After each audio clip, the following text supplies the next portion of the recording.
ಯೇಸುನು ತನ್ನ 12 ಶಿಷ್ಯರೊಂದಿಗೆ ಕೊನೆಯ ಭೋಜನವನ್ನು ಮಾಡಿಕೊಂಡರು. ಅವರು ಅಕ್ಕಿ, ದ್ರಾಕ್ಷಾರಸವನ್ನು ಹಂಚಿಕೊಂಡು ಪ್ರೀತಿಯ ಸಂದೇಶವನ್ನು ಕೊಟ್ಟರು.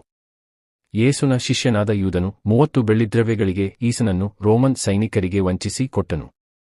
ಆ ಸಮಯದಲ್ಲಿ ಈಸನು ಎಲ್ಲವನ್ನೂ ತಿಳಿದಿದ್ದರೂ ಸಹ ಶಾಂತಿಯುತವಾಗಿದ್ದರು.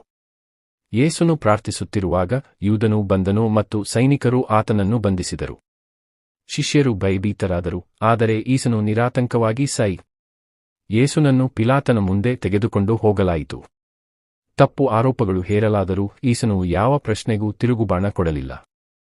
ಯೇಸುನು ತನ್ನದೇ ಆದ ಕ್ರೂಸನ್ನು ಹೊತ್ತುಕೊಂಡು ಜನರ ನಡುವೆ ನಡೆದು ಗೋಲ್ಗೊಥಾ ಬೆಟ್ಟದ ಕಡೆ ಸಾಗಿದರು. ಆತನ ಮುಖದಲ್ಲಿ ನೋವು ಇತ್ತು, ಆದರೆ ಶ್ರದ್ಧೆಯ ಶಕ್ತಿಯೂ ಇತ್ತು. ಯೇಸುನನ್ನು ಕ್ರೂಸ್ ಮೇಲೆ ಶಿಲುಬೆಗೇರಿಸಲಾಯಿತು. ಆ ಸಮಯದಲ್ಲಿ ಆಕಾಶ ತಗ್ಗಿತು, ಎಲ್ಲೆಡೆ ತೀವ್ರ ಮೌನವಾಯಿತು. ಆತನ ಬಲಿದಾನವು ಪಾಪಗಳ ಕ್ಷಮೆಗಾಗಿ ಎಂದು